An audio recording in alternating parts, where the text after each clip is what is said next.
2015 was a different year for me. I didn't really play all that much new stuff. Rather than trying to play every single thing that comes out, I only played a few games but really enjoyed my time with them. But because of that, there were a lot of games I kind of missed out on. Xenoblade Chronicles X, Soma, Bloodborne, and probably a bunch of other ones I really can't think of. So rather than trying to BS my way through a top 10 games of 2015, I'm instead going to present to you my top 5 games of 2015.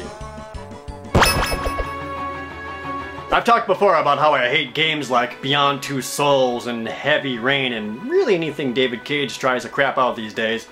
But imagine my surprise when someone else does this kind of game, but does it well. Until Dawn was a really enjoyable game. It's kind of weird how everyone forgot about this game until just before its release date, and then YouTubers everywhere jumped on that train, including myself. I did an entire playthrough of that game over on my gameplay channel, ProJared Plays. In fact, you can go watch that if you want to.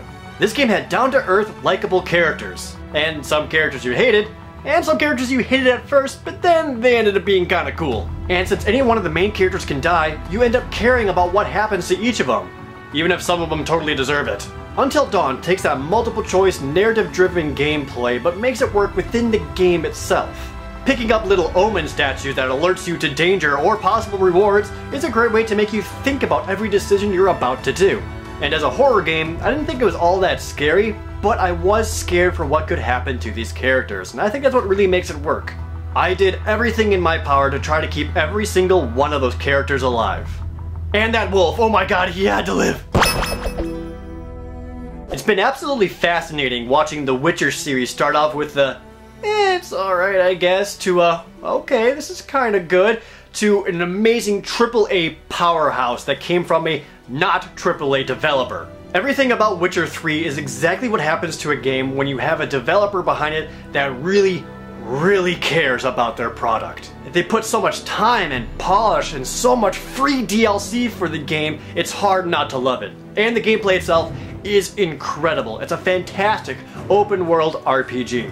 The dialogue and conversation system is league beyond what other RPGs could even hope to be. It's really well written. It has a massive, fascinating world, and anytime a large monster shows up, it's just really fun to fight it. Typically, when it comes to open world games, I find myself getting bored with them really quickly.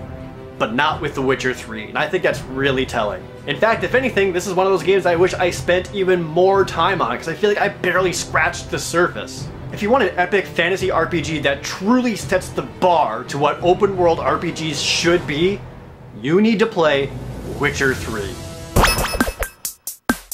Out of all the games that have been released on the Wii U, this is the only one where I look at the gamepad and go, yep, perfect, that's it. Super Mario Maker is perfect for the Wii U. I love me some Mario, especially classic Marios, so being able to play new stages with classic Marios is awesome. But taking that childhood dream of being able to create my own Mario levels and share it with thousands of people online, even better. And that's what makes Super Mario Maker so good, is that it's just a tool. It's all the people who took that tool and built something truly incredible that it really says something about the game itself. People have been able to create some amazing stages. Whether they just be stupidly complex, visually stunning, or legitimately challenging is what makes the game so replayable. I mean, you have to sift through the this level's so hard you'll never beat it, and the Auto Mario stages, but man, when you find good stages that are really good, it'll make you appreciate everything that Mario Maker has to offer all over again. Super Mario Maker is fun, engaging, and it'll teach you a lot about game design, all at the same time.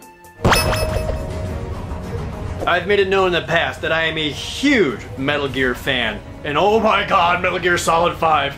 That incredible gameplay. It was when I played that game I finally thought to myself, yes, this is a true next generation game. I am feeling this generation finally. The gameplay in Metal Gear Solid 5 is so amazing.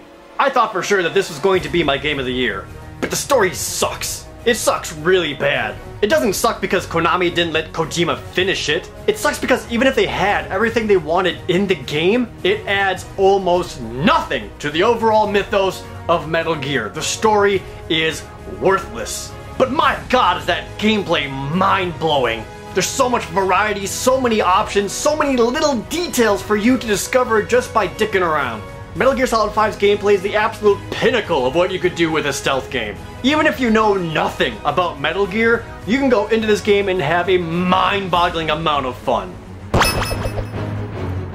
I've tried numerous times since the first few years of World of Warcraft to find an MMO that really grips me the way that game did, and I never really found one, until I gave Final Fantasy XIV a really solid try. And Final Fantasy XIV is an extremely solid MMORPG. I found myself quickly invested into the storyline, the characters I met, and leveling up my guy.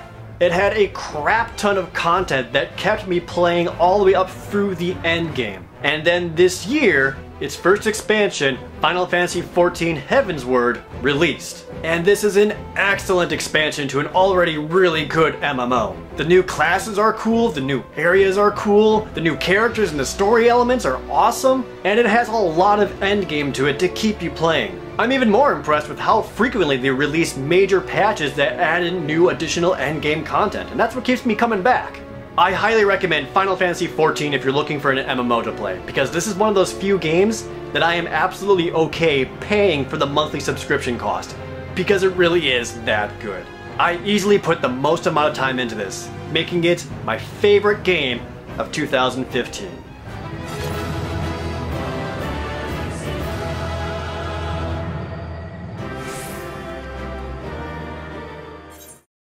Oh wait, just kidding! Monster Hunter 4 Ultimate, baby! Woo! Oh, it's so good! It's still good! Give me those rubies! Give me them rubies! More Monster Hunter! I need more Monster Hunter! Ooh!